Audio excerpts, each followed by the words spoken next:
മാന്യപ്രേക്ഷകർക്ക് എൻ്റെ പ്രണാമം. കഴിഞ്ഞ ദിവസം ഞാനൊരു പ്രത്യേക സന്ദേശം നൽകേണ്ടായി. ആർക്കെങ്കിലും ഏതെങ്കിലും വ്യക്തിയോടോ കുടുംബത്തോടോ ഒരു വിഭാഗത്തോടോ ഒരു സംഘടനയോടോ അല്ലെങ്കിൽ ഒരു പ്രസ്ഥാനത്തോടോ എല്ലാം ദേഷ്യം ഉണ്ടെങ്കിൽ ആ ദേഷ്യം മനസ്സിൽ വെച്ചുകൊണ്ട് ആരോടാണോ ഏത് വിഭാഗത്തോടാണോ ദേഷ്യമുള്ളത്, വാശിയുള്ളത്, പകയുള്ളത്, പ്രതികാരമുള്ളത്, അത് അവരെ അറിയിക്കാതെ ഈ ദേഷ്യവും ഇങ്ങനെ വെച്ചുകൊണ്ട് ജീവിക്കുന്ന വ്യക്തികൾക്കായിട്ടായിരുന്നു ഇന്നലെ ഞാനൊരു സന്ദേശം പറഞ്ഞത്. എന്നോട് ഒരാൾക്ക് ദേഷ്യം ഉണ്ടെങ്കിൽ എനിക്ക് അറിയണില്ല അയാൾ എന്നോട് ദേഷ്യപ്പെടാൻ എന്താ കാരണം. 8-10 വർഷമായിട്ട് ഒരേ രീതിയിൽ സുഹൃത്തുക്കളായിരുന്നു. ഒരു സുപ്രഭാതത്തിൽ ശത്രുവായി. ഞാൻ അറിയണ്ടേ അയാൾ എന്നോട് ശത്രുത്വം കാണിക്കാൻ കാരണം എന്ത്? ഒരുപക്ഷെ എൻ്റെ വാക്കുകളോ എൻ്റെ പ്രവൃത്തിയോ എൻ്റെ വീക്ഷണമോ അത് അവർക്ക് ഇഷ്ടപ്പെടാത്തത് കൊണ്ടായിരിക്കാം. അല്ലെങ്കിൽ അവരെക്കുറിച്ച് ഞാൻ എന്തെങ്കിലും പറഞ്ഞത് അവർക്ക് ഇഷ്ടപ്പെടാത്തത് കൊണ്ടായിരിക്കാം. അതല്ലെങ്കിൽ ഞാൻ മനസ്സാവാച അറിയാത്ത കാര്യങ്ങൾ ഞാൻ പറഞ്ഞു ചെയ്തു എന്ന് പറഞ്ഞ് ആരോ അവരെ അറിയിച്ചതായിരിക്കാം എന്നെല്ലാം ഞാൻ ഇന്നലെ പറഞ്ഞു. ഇന്ന് ഞാൻ വേറൊരു കാര്യം, അതിൻ്റെ നേരെ ഓപ്പോസിറ്റ് പറയുകയാണ്. യഥാർത്ഥത്തിൽ ഒരു വ്യക്തിയോട് നിങ്ങൾക്ക് ഇഷ്ടമുണ്ടെന്ന് വിചാരിക്കാം. ഒരു വ്യക്തിയോട് ഇഷ്ടമുണ്ടെങ്കിൽ ആ ഇഷ്ടം പ്രകടിപ്പിക്കാൻ നിങ്ങളുടെ ഇഷ്ടം മുഴുവനും അയാളുടെ തലയിൽ കൊണ്ടുപോയിട്ട് ആരോപിക്കുക. നിങ്ങളുടെ ഇഷ്ടം മുഴുവനും അയാളുടെ തലയിൽ ആരോപിക്കുക. പലപ്പോഴും എന്താ സംഭവിക്കാറിയോ? ഞാൻ എൻ്റെ തന്നെ ഉദാഹരണം എടുക്കുമ്പോഴത്തേക്ക് ഒരുപക്ഷെ എന്നിലേക്ക് ശ്രദ്ധ വരുന്നു എന്ന് തോന്നുമെങ്കിൽ ക്ഷമിക്കാം. എനിക്ക് സ്വതവേ സ്വീറ്റ് വലിയ ഇഷ്ടമില്ല. അഥവാ ഇനി സ്വീറ്റ് ആരെങ്കിലും തരികയാണെങ്കിൽ തന്നെ അതിൽ നെയ്യുണ്ടെങ്കിൽ ഞാൻ കഴിക്കാറില്ല. പണ്ട് ഞങ്ങൾ കൽപ്പറ്റയിൽ വയനാട്ടിൽ പ്രഭാഷണം കഴിഞ്ഞ് വരുമ്പോൾ വഴിയിൽ വെച്ച് ഹോട്ടലുകളൊന്നുമില്ല. അപ്പോൾ അവർ പാക്ക് ചെയ്ത് ഫുഡ് തന്നിരുന്നു. ഇഡ്ഡലിയും ദോശപ്പൊടിയും ഒക്കെ കൂടി ചേർത്ത് പാക്ക് ചെയ്ത് തന്നിരുന്നു. ഞങ്ങൾ ഏതൊക്കെയോ കാട്ടിൻ്റെ ഉള്ളിൽ കൂടിയാണ് അറിയാതെ വഴി തെറ്റി പുറത്തേക്ക് വന്നത്. ഫോറസ്റ്റ് ഗാർഡൊക്കെ പറയുന്നുണ്ടായിരുന്നു, ഇതിൽ കൂടെ ആരും 8 മണി കഴിഞ്ഞാൽ പോവാറില്ലല്ലോ, നിങ്ങളെങ്ങനെ ഇതിൽ കൂടെ വന്നത്? ശരിക്കും വളരെ ഭയം തോന്നി.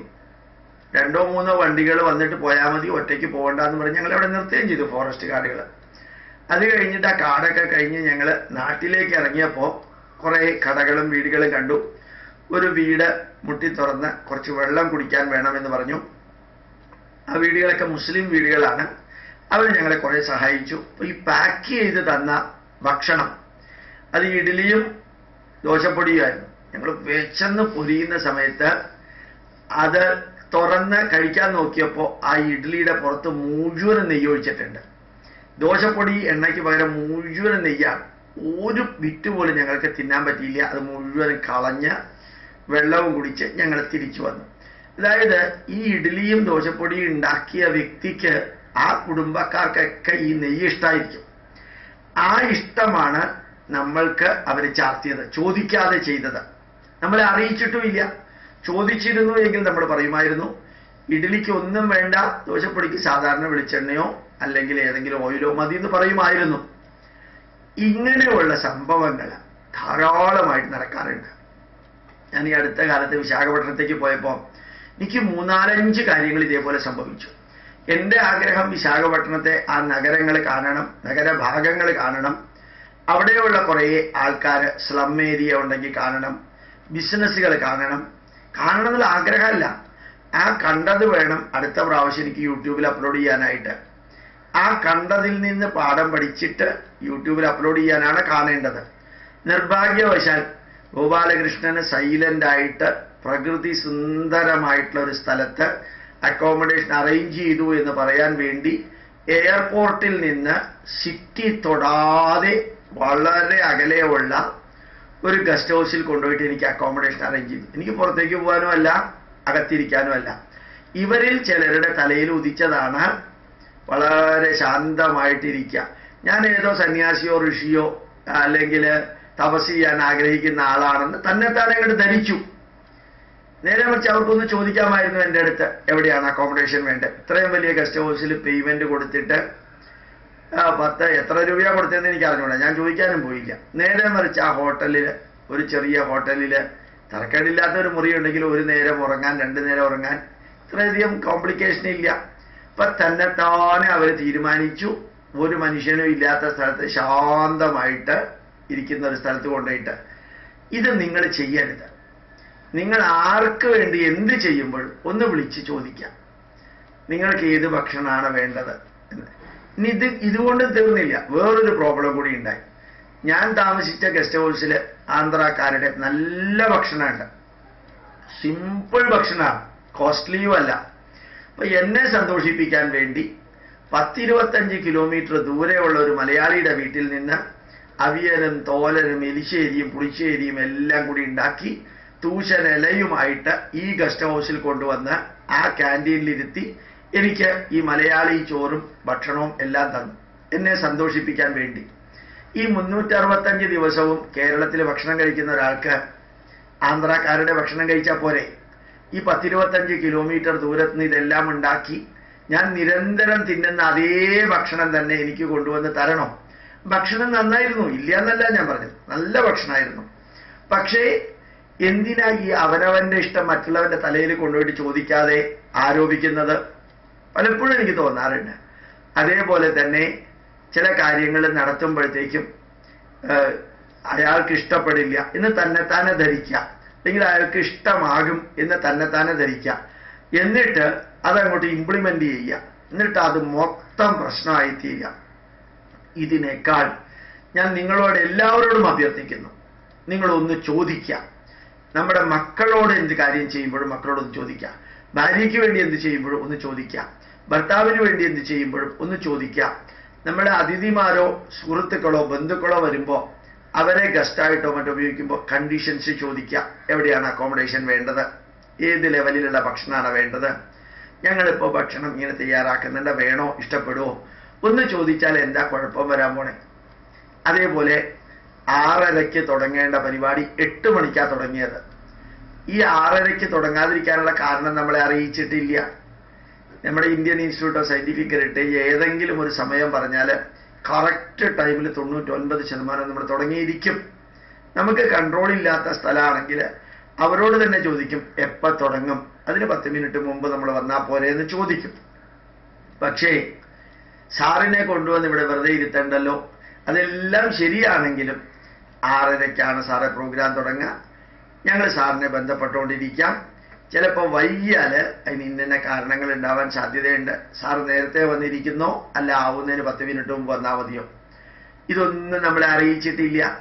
അപ്പോൾ അറിയിക്കേണ്ടവരെല്ലാ കാര്യങ്ങളും അറിയിക്കണം, അറിയിക്കേണ്ടവരെ അറിയിക്കണം.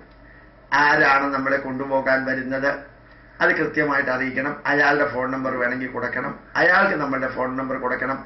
ലാസ്റ്റ് മിനിറ്റിൽ വേറെ ആരെങ്കിലുമൊക്കെ ഇതിനെ ഏൽപ്പിച്ചാൽ അവർ വരുമോ ഇല്ലയോ? നല്ല തണുത്ത കാറ്റടിക്കുന്നു. വിശാഖപട്ടണം കിഴക്കൻ ഭാരതത്തിലാണ്. അപ്പോൾ സ്വാഭാവികമായിട്ടും സൂര്യാസ്തമയം നേരത്തെയാണ്, ഉദ്ദേശിച്ചതിനേക്കാൾ നേരത്തെ ഇരുട്ടാകും. ഇത് വിന്റർ സീസണാണ്. അപ്പൊ ഇതെല്ലാം അറിയാമായതിനും ഇതെല്ലാം കോൺഫിഡൻഷ്യലായിട്ട് ടെൻഷൻ എടുത്ത് ഇത് സംഘടിപ്പിച്ചവർക്ക് എത്രയാ പ്രശ്നങ്ങൾ ഉണ്ടായത്. എന്താ കാരണം? തുറന്നൊന്നും പറഞ്ഞില്ല, ചോദിച്ചുമില്ല, അറിയിച്ചുമില്ല. എല്ലാം മനസ്സിൽ വെച്ചുകൊണ്ട് തന്നെത്താനെ തീരുമാനമെടുക്കുന്നു. ഇത് ഒരു പക്ഷേ പലപ്പോഴും കേരളീയർക്ക് സംഭവിക്കാറുണ്ട്. മറ്റുള്ളവരൊന്നില്ലെങ്കിൽ ചോദിക്കാറുണ്ട്. ഞാൻ പോകുന്ന സ്ഥലങ്ങളിൽ എന്താ വേണ്ടത് ഉച്ചയ്ക്ക് കഴിക്കാൻ? ഈ ഭക്ഷണം തിന്നാനാണോ നമ്മൾ വിശാഖപട്ടണത്തേക്ക് പോകുന്നത്? സുഖമായിട്ട് കിടന്നുറങ്ങാനാണോ വിശാഖപട്ടണത്തേക്കോ ബറോഡയിലേക്കോ അബുദാബിയിലേക്കോ ഒക്കെ പോകുന്നത്? നമ്മൾ ഏത് കർമ്മത്തിന് വരുന്നോ ആ കർമ്മം ഭംഗിയായിട്ട് നിർവഹിക്കുക, അത് കഴിഞ്ഞ് തിരിച്ചു പോവുക. അപ്പോൾ അയാൾ ശാന്തമായിട്ട് കിടന്നുറങ്ങിക്കോട്ടെ. ശാന്തമായിട്ട് ഫ്ലൈറ്റിൽ കിടന്നുറങ്ങിക്കൂടെ? വീട്ടിൽ കിടന്നുറങ്ങിക്കൂടെ? ഇവിടെ വന്ന് ശാന്തമായിട്ട് ഉറങ്ങാനായിട്ട് ഒരു രാജ്യത്തിലേക്ക് പോകണോ? അപ്പോൾ കംഫർട്ടബിലിറ്റി ഈസ് ഓൾ റൈറ്റ്. പക്ഷെ ഏത് തരത്തിലുള്ള കാര്യങ്ങളാ വേണ്ടത് എന്ന് നിരന്തരം തന്നെത്താനെ ചിന്തിച്ച് ഗോപാലകൃഷ്ണന് കുറെ അധികം ഭക്ഷണ വിഭവങ്ങൾ കൊടുത്താൽ അയാൾക്ക് ഇഷ്ടപ്പെടും. ഇയാളെന്താ പട്ടിണിയാ കിടക്കുന്ന വീട്ടില്? ഇങ്ങനെ കൂടി ഒന്ന് ചിന്തിക്കുക. നമ്മൾ ഇഷ്ടമുണ്ട് എന്ന കാരണത്തില് ചില വീടുകളിലേക്ക് കയറി ചെല്ലുമ്പോൾ അവർക്ക് സർപ്രൈസ് ആയിക്കോട്ടെ എന്ന് പറഞ്ഞ് വിളിച്ചറിയിക്കാതെ പോകരുത്. ആവശ്യം ഇഷ്ടമില്ലാത്ത ഭക്ഷണങ്ങൾ ചോദിച്ചതിന് ഇഷ്ടമുള്ളതായാലും ഇല്ലാത്തായാലും ഒന്ന് ചോദിച്ചിട്ടുണ്ടാക്കാം. എനിക്കിഷ്ടമുള്ളതൊക്കെയാണ് ഞാൻ ഉണ്ടാക്കുന്നതെങ്കിൽ ഒരു ചെറിയ അനുഭവം എനിക്ക് 35 കൊല്ലം മുമ്പ് 1981 ഞാൻ ഹൈദരാബാദിൽ PhD ചെയ്തുകൊണ്ടിരിക്കുന്ന വേളയിൽ രഘു എന്ന് പറയുന്ന സുഹൃത്ത് വിവാഹം കഴിച്ചു. ആ രഘുവും അദ്ദേഹത്തിൻ്റെ പുതിയ ഭാര്യ, അതായത് നവവധുവോ നവഭാര്യയോ എന്ത് വേണമെങ്കിൽ ഉപയോഗിക്കാം, ഞാൻ ക്ഷണിച്ചു അവരെ. അവർക്ക് 24 കൂട്ടം കറികൾ ഞാൻ ഉണ്ടാക്കി. 24 കൂട്ടം കറിയിലും എനിക്ക് മല്ലിയില ഇഷ്ടമായതുകൊണ്ട് എല്ലാ കറിയിലും ഞാൻ മല്ലിയില ഇട്ടു. എനിക്ക് മല്ലിയില ഇഷ്ടമാണ്. എല്ലാ കറിയിലും മല്ലിയില ഇട്ടു. അവസാനം രഘുവും ഭാര്യയും വന്നു. അവർ ഭക്ഷണം കഴിച്ചു. ഈ പുതിയ സ്ത്രീ, രഘുവിൻ്റെ ഭാര്യ, 24 കറികളിൽ ഒന്നും അവർ തൊട്ടില്ല. അവർ തൈര് മാത്രം കൂട്ടി കഴിച്ചു. എന്താ കാര്യം എന്ന് ചോദിച്ചപ്പോൾ മല്ലി അലർജിയാണ് അവർക്ക്. അത് കഴിച്ചാൽ ഛർദ്ദിക്കും, അല്ലെങ്കിൽ ശരീരത്തിൽ പ്രത്യേക രീതിയിലുണ്ടാവും. 24 കറിയും അവർ കഴിച്ചില്ല. ഒന്ന് ആലോചിച്ച് നോക്കാം, എല്ലാത്തിലും മല്ലി ഇടണമോ വേണ്ടയോ, ഏതെങ്കിലും സാധനങ്ങൾ ഇഷ്ടമില്ലാത്തതുണ്ടോ എന്നൊരു ചോദ്യം ഞാൻ ചോദിച്ചിരുന്നുവെങ്കിൽ ഇത്രയും കഷ്ടപ്പെട്ട് ഒന്നുമില്ലാത്ത സ്ഥലത്ത് നിന്ന് എല്ലാം ഉണ്ടാക്കി ഒരു സന്തോഷത്തിന് വേണ്ടി ഉണ്ടാക്കിയത് നേരെ ദുഃഖപര്യവസാനിയായി മാറി. ആവശ്യമില്ലാത്തതിലേക്ക് മല്ലിയില ഇടണ്ട. രസത്തിന് സാമ്പാറിനിട്ടാൽ മതിയായിരുന്നു. ബാക്കി ഐറ്റത്തിന് മല്ലിയില സാധാരണ ഇടാറില്ല. എനിക്കിഷ്ടമായതുകൊണ്ട് ഞാൻ ഇട്ടു. അത് അവർക്ക് ഇഷ്ടപ്പെട്ടില്ല, അവരൊന്നും കഴിച്ചില്ല. ഞാൻ എല്ലാവരോടും പറയുന്നു, നമുക്ക് ദേഷ്യവും വാശിയും പകയും വിദ്വേഷവും എല്ലാം ഉണ്ടെങ്കിൽ അത് അറിയിക്കേണ്ടവരെ ഒന്ന് അറിയിച്ചതിന് ശേഷമേ പ്രതിഷേധിക്കാനും അത് പ്രകടിപ്പിക്കാനും ഒക്കെ പിന്നീടുള്ള ദിവസങ്ങളിലും വർഷങ്ങളിലും ഒക്കെ ശ്രമിക്കാവും. ഇല്ലെങ്കിൽ അപ്പുറത്തെ വ്യക്തിക്ക് അറിയില്ല ഇയാൾ എന്തുകൊണ്ടാണ് എന്നോട് ദേഷ്യം എന്നുള്ളത്. ഇപ്പൊ പ്രത്യേകിച്ചും അത് അറിയുന്നുണ്ട്. അതേപോലെ വേറൊരു ധാരണ, ഇന്നലെ വൈകുന്നേരം ഒരാൾ വളരെയധികം പെൻഡിങ് വർക്കുകൾ ചെയ്തുകൊണ്ടിരിക്കുമ്പോൾ ഒരാൾ വിളിച്ചു. അദ്ദേഹം ഞാൻ ഇന്ന പേരുള്ള ആളാണെന്ന് പറഞ്ഞു. സാറേ ശരി, എന്താണെന്ന് വെച്ചാൽ പറയൂ. ഞാൻ ആ ഇമെയിലുകളും മൊബൈൽ നമ്പറുകളും എല്ലാം ഇന്റർനെറ്റിൽ അപ്ലോഡ് ചെയ്തുകൊണ്ട് നമ്മുടെ കമ്പ്യൂട്ടറിൽ വർക്ക് ചെയ്തുകൊണ്ടിരിക്കുന്നതിലെ കൺഫ്യൂഷൻ വന്നപ്പോൾ അത് സോൾവ് ചെയ്തുകൊണ്ടിരിക്കുമ്പോൾ വളരെ ദേഷ്യത്തിലായിരുന്നു ശരിക്കും പറഞ്ഞു കഴിഞ്ഞാൽ. അപ്പോ ആ സമയത്ത് ഇയാൾ വിളിച്ചു, ഞാൻ ഇന്ന ആളാണ്, സാറ് മനസ്സിലായില്ലേ? എനിക്ക് ഇവരെയൊക്കെ ഓർത്തോണ്ടിരിക്കാൻ പറ്റുമോ? എത്ര വലിയ ആൾക്കാരായാലും നമ്മളിതെങ്ങനെയാ ഓർത്തോണ്ടിരിക്കുക? അപ്പൊ നമ്മളൊരു പോർട്ടൽ തുടങ്ങിയിട്ടുണ്ട് സാറേ എന്ന് പറഞ്ഞു. ശരി, ഇതെല്ലാം എന്നെ അറിയിക്കേണ്ട കാര്യം എന്തിരിക്കുന്നു സാറേ? പോർട്ടൽ തുടങ്ങിയിട്ട് നല്ല രീതിയിൽ വർക്ക് ചെയ്യുക, എല്ലാവർക്കും കാര്യങ്ങൾ എത്തിക്കുക. അല്ല, ഞങ്ങളൊരു പോർട്ടൽ തുടങ്ങിയിട്ടുണ്ടോ സാറേ? ശരി. അദ്ദേഹത്തിന് ഭയങ്കര ദേഷ്യം വന്നു. ഞാൻ പറയുന്നതൊന്ന് കേൾക്കണം. നിങ്ങൾ പോർട്ടൽ തുടങ്ങിയിട്ടുണ്ടെന്നല്ലേ എന്നെ അറിയിക്കാൻ ആഗ്രഹിക്കുന്നുള്ളൂ. അത് ഞാൻ കേട്ടു, മതി. ഓരോരുത്തരും ഓരോന്ന് തുടങ്ങുന്നതൊക്കെ ഇങ്ങോട്ട് അറിയിക്കല്ലേ സാറേ, എനിക്കതിന് താല്പര്യമില്ല. എൻ്റെ വർക്ക് തീർക്കണം, ഒത്തിരി വർക്കിലോട് തീർത്ത് വേണം നാളെ ഇറങ്ങാൻ, അടുത്ത പരിപാടിക്ക് 7 ദിവസത്തെ യാത്രയ്ക്ക് ഇറങ്ങാൻ എന്ന് ഞാൻ അദ്ദേഹത്തോട് പറഞ്ഞു. ഞാൻ ഫോൺ താഴെ വെച്ചു. അദ്ദേഹം 5 മിനിറ്റ് കഴിയുമ്പോൾ വിളിച്ചു. ലോകത്തിലെ മറ്റെല്ലാവരെയും പലതും കേൾപ്പിക്കുന്ന നിങ്ങൾ ഞാൻ പറയുന്നത് കേൾക്കാനും ബാധ്യസ്ഥനാണ് എന്ന് അദ്ദേഹം പറഞ്ഞു. ഞാൻ പറഞ്ഞു, ഞാൻ ആരെങ്കിലൊക്കെ എന്തെങ്കിലുമൊക്കെ കേൾപ്പിക്കുന്നുണ്ടെങ്കിൽ നിർബന്ധമായും നിങ്ങൾ കേൾക്കാൻ ബാധ്യസ്ഥരാണെന്നുള്ള രീതിയിലല്ല ഞാൻ പറയാറുള്ളത്. താല്പര്യമുള്ളവരുടെ മുഖഭാവം നോക്കി അവർക്ക് ഇഷ്ടമുള്ള അത്രയും സമയം ഇഷ്ടമുള്ള വിഷയങ്ങളെ പറയാറുള്ളൂ. ഇപ്പോ ഇദ്ദേഹം പറഞ്ഞു, ഞങ്ങളൊരു പോർട്ടൽ തുടങ്ങിയെന്ന് അറിയിക്കാനല്ല നിങ്ങളെ വിളിച്ചത്, അതിന് നിങ്ങളുടെ ഒരു ഇന്റർവ്യൂ ചേർക്കണം, അതിനു വേണ്ടിയിട്ടാണ് വിളിച്ചത്.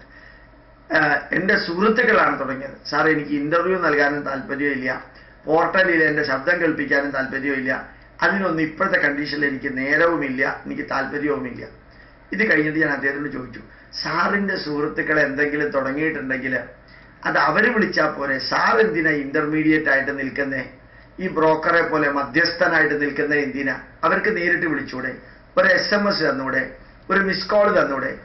എനിക്ക് മിസ് കോൾ തന്നിരിക്കുന്നവർ ഇന്ത്യയിൽ നിന്ന് എവിടെ നിന്നാണെങ്കിലും ഞാൻ ഫ്രീ ആവുമ്പോൾ തിരിച്ചു വിളിക്കാറുണ്ട്. ഫോറിനിലേക്കാണെങ്കിൽ എൻ്റെ മൊബൈലിൽ ഇന്റർനാഷണൽ കണക്ഷൻ ഇല്ലാത്തതുകൊണ്ട് ചിലപ്പോൾ വിളിച്ചൊന്നും വരില്ല. ഇന്ത്യയിൽ നിന്ന് എവിടെ നിന്ന് എനിക്ക് മിസ് കോൾ കിട്ടിയാലും ശരി, ഞാൻ തിരിച്ചു വിളിക്കാറുണ്ട്. അത് ചെയ്തൂടെ? ആ മനുഷ്യൻ അത് കഴിഞ്ഞിട്ട് ഞാൻ താഴെ വയ്ക്കുകയും ചെയ്തു. ഭയങ്കരമായിട്ടൊരു SMS എനിക്ക് അയച്ചു. എൻ്റെ ജീവിതത്തിലുണ്ടായ വേദനാജനകമായിട്ടുള്ള അനുഭവം മറ്റാർക്കും ഉണ്ടാവാതിരിക്കട്ടെ. മാത്രമല്ല, ഇത്രയും കാലം ഞാൻ അങ്ങയെ ബഹുമാനിച്ചിരുന്നു, ആദരിച്ചിരുന്നു.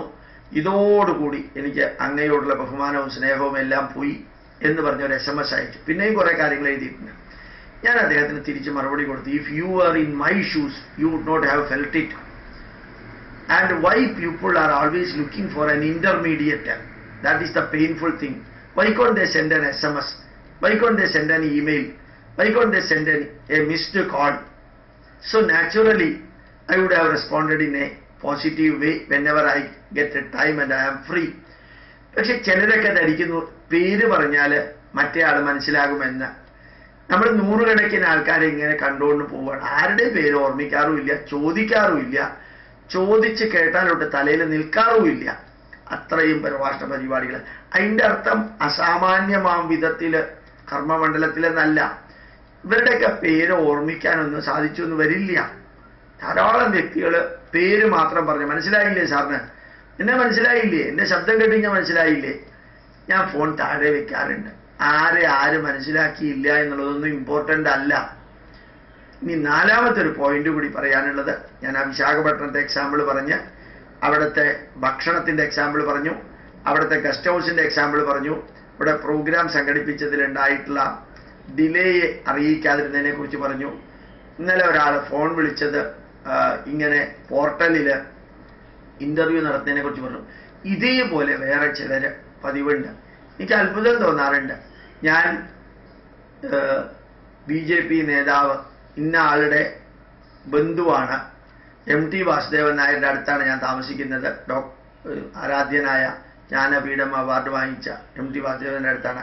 ഞാൻ ഇന്ന ആളുടെ മകൻ്റെ മകളുടെ ഭർത്താവാണ്, ഇന്ന വ്യക്തിയുടെ കുടുംബത്തിൽപ്പെട്ട ആളാണ്. ഞാൻ പലപ്പോഴും ആലോചിക്കാറുണ്ട്, നിങ്ങൾക്ക് നിങ്ങളുടെ മഹത്വം പറയാൻ അവകാശമുണ്ട്. നിങ്ങളുടെ ബന്ധുവിൻ്റെ മഹത്വം പറഞ്ഞിട്ട് നിങ്ങൾ ആരാധ്യനാവുന്നത് എങ്ങനെയാ? ആരാധ്യനാവാൻ എങ്ങനെയാ സാധിക്കുക? ഞാൻ ഇന്ന ആളുടെ മകനായതുകൊണ്ട് ഞാൻ ഗ്രേറ്റ് ആവണോ? അത് അബദ്ധത്തിൽ പറ്റിയതായിരിക്കാം. ഇന്ന ആളുടെ ഭർത്താവാണ്, ഇന്ന ആളുടേതാണ്, പരിചയപ്പെടുത്താൻ പറയുന്നതിൽ തെറ്റില്ല. പക്ഷെ അതിങ്ങനെ ഫോട്ടോയിൽ കാണിക്കുക, വീഡിയോയിൽ കാണിക്കുക, മൊബൈലിൽ കാണിക്കുക, എന്ത് പറഞ്ഞാലും തിരിച്ചു വരുമ്പോൾ ഞാൻ ഇന്ന നേതാവിൻ്റെ ഭാര്യയുടെ അനിയൻ്റെ ഭർത്താവാണ്, ഭാര്യയുടെ അനിയത്തിയുടെ ഭർത്താവാണ്. ഇത് തന്നെ സ്വയം വ്യക്തിത്വമില്ലാതെ വേറൊരു വ്യക്തിത്വത്തിൽ ചാഞ്ഞു നിന്നുകൊണ്ട് നമ്മൾ എന്തിനു വലിയവരാവണം? നിങ്ങൾ ആരാണെന്ന് പറയുക, കഴിഞ്ഞു. വളരെ സന്തോഷത്തോടുകൂടി കഴിഞ്ഞു. അങ്ങനെ പറഞ്ഞാൽ നീ അത് പറഞ്ഞാൽ തന്നെ നമ്മളിത് ഓർക്കുമോ? ഇവരെ എല്ലാവരെയും നമ്മളെ സഹായിച്ചാലും സഹായിച്ചില്ലെങ്കിലും ഗോപാലകൃഷ്ണൻ എന്ന വ്യക്തിക്ക് വേണ്ടിയിട്ടാണ് സഹായിക്കുന്നതെങ്കിൽ തീർച്ചയായിട്ടും ഓർമ്മിക്കേണ്ടതായിട്ടുണ്ട്. നമ്മൾ വലിയ ഒരു രാഷ്ട്രത്തിനും ധർമ്മത്തിനും വേണ്ടി പ്രവർത്തിക്കുമ്പോൾ ഒരുമിച്ച് പ്രവർത്തിക്കുന്നു. അത് ആർക്കും ആരോടും പരിധിക്കപ്പുറം കടപ്പാടോ അങ്ങനെയൊന്നും ഉണ്ടാകണമെന്നില്ല, ഇൻഡെപ്തായിട്ട് ഉണ്ടാവണമെന്നില്ല. കാരണം 5 മക്കളും ഒരുമിച്ച് ചേർന്ന് നമ്മുടെ അമ്മയെ ചികിത്സിക്കുമ്പോൾ ഓരോ വ്യക്തിയും ഞാനാണ് ഇത് ചെയ്തത്, ഞാനിത് ചെയ്യുന്നു എന്ന് പറഞ്ഞ് നിരന്തരം ഓർമ്മിപ്പിക്കേണ്ട ആവശ്യമില്ലല്ലോ. പറയുന്നതിൽ തെറ്റില്ല, നിരന്തരം ഓർമ്മിപ്പിക്കേണ്ട ആവശ്യമില്ലല്ലോ. അപ്പോൾ അങ്ങനെയുള്ള ചില കാര്യങ്ങൾ, പ്രത്യേകിച്ച് ബന്ധുക്കളുടെ പേര് പറഞ്ഞ് പരിചയപ്പെടുത്തുകയും അങ്ങനെയൊക്കെ ചെയ്യുമ്പോൾ ചിലപ്പോൾ വളരെയധികം ഇതാക്കാറുണ്ട്. ഇതേപോലെയാണ് ചില വ്യക്തികൾ എഴുതിയ പുസ്തകം, ചില വ്യക്തികളുടെ CD ഞങ്ങളുടെ കയ്യിൽ തന്ന് ആ തരുന്നതിന് മുമ്പ് ഞാൻ ശരിക്കും അമ്മയുടെ, അമൃതാനന്ദമയുടെ ആശ്രമത്തിലെ സ്വാമിമാരോട് പറയാറുണ്ട്, അമ്മയെക്കുറിച്ചുള്ള പുസ്തകം ആശ്രമത്തിൽ പ്രഭാഷണം നടത്താൻ വരുന്നവർക്ക് കൊടുക്കുന്നതിന് മുമ്പ് ഒന്ന് ചോദിക്കണം. അമ്മയെക്കുറിച്ചുള്ള പുസ്തകമാണ്, നിങ്ങൾക്ക് തന്നാൽ വായിക്കാൻ സമയമുണ്ടോ? നിങ്ങൾക്ക് ആ വിഷയത്തിൽ താല്പര്യമുണ്ടോ? ഉണ്ടെന്ന് പറഞ്ഞാലേ കൊടുക്കാവൂ. കാരണം ഈ പുസ്തകം ആ വീട്ടിൽ ചെന്ന് അത് ചവറ്റുകൊട്ടയിലേക്ക് പോകുമ്പോൾ അതിൻ്റെ പുറകിലൊരു അവഹേളനാണ്, അവജ്ഞയാണ്. ധാരാളം വ്യക്തികൾ എനിക്ക് അവരെഴുതിയ പുസ്തകം തരാറുണ്ട്. എന്നിട്ട് വായിച്ചു നോക്കിയിട്ട് കമന്റ് പറയണമെന്ന് പറയാറുണ്ട്. ഇന്നത്തെ സാഹചര്യത്തിൽ അടുത്ത 2-3 വർഷത്തേക്കെങ്കിലും ഇതുമാതിരി ഓരോ വ്യക്തികളും എഴുതിയ പുസ്തകം മുഴുവനും വായിക്കാൻ പറ്റിയെന്ന് വരില്ല. അവർ പലതും പ്രതീക്ഷിക്കും, നമുക്ക് പുസ്തകം തരും, നമ്മളത് വായിക്കില്ല. അപ്പോൾ അവർക്ക് അവരുടേതായിട്ടുള്ള ദേഷ്യവും വരും. അപ്പൊ ശരിക്ക് ഏത് വ്യക്തിക്ക് എന്ത് കൊടുക്കുമ്പോഴും ഓർമ്മിക്കാനുള്ളത്, അയാൾക്കതിൽ താല്പര്യമുണ്ടോ, താല്പര്യമില്ലാത്ത ഒരു ഉപദേശം, താല്പര്യമില്ലാത്ത ഒരു വിവരണം, താല്പര്യമില്ലാത്ത ഒരു സാധനം, താല്പര്യമില്ലാത്ത ഒരു അനുഭവം ഒരിക്കലും കൊടുക്കാതിരിക്കാൻ ശ്രമിക്കുക. താല്പര്യമുണ്ടോ എന്നറിയാൻ എളുപ്പ വഴിയുണ്ട്. ഒന്ന് ചോദിച്ചാൽ മതി. ഞാൻ ചോദിച്ചു കഴിഞ്ഞാൽ അയാൾ വേണ്ടാന്ന് പറഞ്ഞാലോ കൊടുക്കാതിരിക്കുക. താല്പര്യമില്ലാത്ത ഒരാൾക്ക് കൊടുത്തിട്ട് അത് ചവറ്റുകൊട്ടയിലേക്ക് പോകുന്നതിനേക്കാൾ എത്രയോ നല്ലതല്ലേ? ആ പുസ്തകം വേറെ ആർക്കെങ്കിലും കൊടുത്തൂടെ? അങ്ങനെ കൂടി ചിന്തിക്കാം. ബൊക്കെ കൊടുക്കുമ്പോഴും പൊന്നാട കൊടുക്കുമ്പോഴും അല്ലെങ്കിൽ ഏതെങ്കിലും മെമൻറ്റോ കൊടുക്കുമ്പോഴും അവാർഡ് കൊടുക്കുമ്പോഴും എല്ലാം ഒന്ന് ചോദിച്ചേക്കാം. ശരിക്ക് അപ്പോയിന്റ്മെന്റ് എടുക്കാതെ വീട്ടിൽ കയറി ചെന്നാൽ അവർക്ക് ഭയങ്കര സർപ്രൈസ് ആവും. എല്ലാവർക്കും ആവണമെന്നില്ല, പണ്ടത്തെ കാലമല്ല. ചിലപ്പോൾ അവർ വീട്ടിലുണ്ടായിന്നേ വരില്ല. കണ്ണൂര് കോഴിക്കോട് നിന്ന് ചിലപ്പോൾ തിരുവനന്തപുരത്തേക്ക് എൻ്റെ വീട്ടിലേക്ക് വരാറുണ്ട്. ഇവിടെ വരുമ്പോഴാണ് വീട് ലോക്കഡാണ്, വീട്ടിലാരും ഇല്ല. അവർ വരുന്നതിന് മുമ്പ് ഒന്ന് വിളിച്ചിരുന്നെങ്കിൽ ഞാൻ ഇന്ന ദിവസങ്ങളിൽ ഉണ്ടാവില്ല എന്ന് പറയുമായിരുന്നില്ലേ? ധാരാളം വ്യക്തികൾ പുറമേ നാട്ടിലുള്ളവർ പറയാറുണ്ട്, ഞങ്ങൾ സാറിൻ്റെ വീട് എവിടെയാണ്, ഫോൺ നമ്പർ എത്രയാണ്, ഞങ്ങൾ എന്തിനാന്ന് ചോദിച്ചാൽ അല്ല വെറുതെ ചോദിച്ചു എന്നേ ഉള്ളൂ, എന്നാലും പറയൂ എന്തിനാണ്. തിരുവനന്തപുരത്തേക്ക് വരുമ്പോൾ ഒന്ന് നേരിട്ട് വന്ന് കാണണം. എന്തിനാ നേരിട്ട് വന്ന് കാണുന്നത്? വെറുതെ കാണാനാണ് വരുന്നത്. എന്തിനാ വെറുതെ കാണാൻ വരുന്നത്? എന്തെങ്കിലും പറയാനുണ്ടെങ്കിൽ മൊബൈലിലൂടെ പറഞ്ഞാൽ പോരെ, അല്ല വെറുതെ ഒന്ന് കണ്ടേക്കാമെന്ന് വിചാരിച്ചിട്ടാണ്. അപ്പോൾ വെറുതെ കാണാൻ ഇവിടെ ഒന്ന് ആള് തന്നെ ഉണ്ടായിന്ന് വരില്ല, അങ്ങനെ താല്പര്യവും ഉണ്ടായിന്ന് വരില്ല. ഓരോരുത്തരെ കണ്ട് അവർ പറയുന്ന പൊളിറ്റിക്സും അതിന് ഫ്ലാറ്ററിങ്ങും അവരുടെ വീക്ഷണങ്ങളൊക്കെ നമ്മുടെ തലയിൽ വെച്ചിട്ട് പോകുന്നതും അതിനുള്ള സമയവും ലക്ഷറിയും എല്ലാം ലിഷറും ഒക്കെ ഉണ്ടെങ്കിൽ അതാവാം.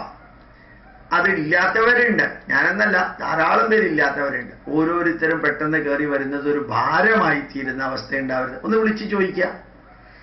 ഏത് കാര്യവും എനിക്ക് തോന്നുന്നതാണ് നമ്മളൊന്ന് ചോദിച്ചതിന് ശേഷം ചെയ്യാം. ഭക്ഷണത്തിൻ്റെ കാര്യമായാലും താമസത്തിൻ്റെ കാര്യമായാലും മറ്റ് പ്രോഗ്രാമിൻ്റെ കാര്യമായാലും വീട്ടിലേക്ക് വരുന്നതിൻ്റെ കാര്യമായാലും മറ്റ് ഇതുമായി ബന്ധപ്പെട്ട സന്തോഷത്തിൻ്റെ കാര്യമായാലും ദേഷ്യത്തിൻ്റെ കാര്യമായാലും ദുഃഖത്തിൻ്റെ കാര്യമായാലും എല്ലാത്തിനും ഒരു ഇൻഫർമേഷൻ കളക്ട് ചെയ്യാൻ സാധിച്ചാൽ എത്രയധികം നമുക്ക് അബദ്ധങ്ങൾ പറ്റാത്ത വഴിയിലൂടെ നടക്കാൻ നമുക്ക് സാധിക്കും.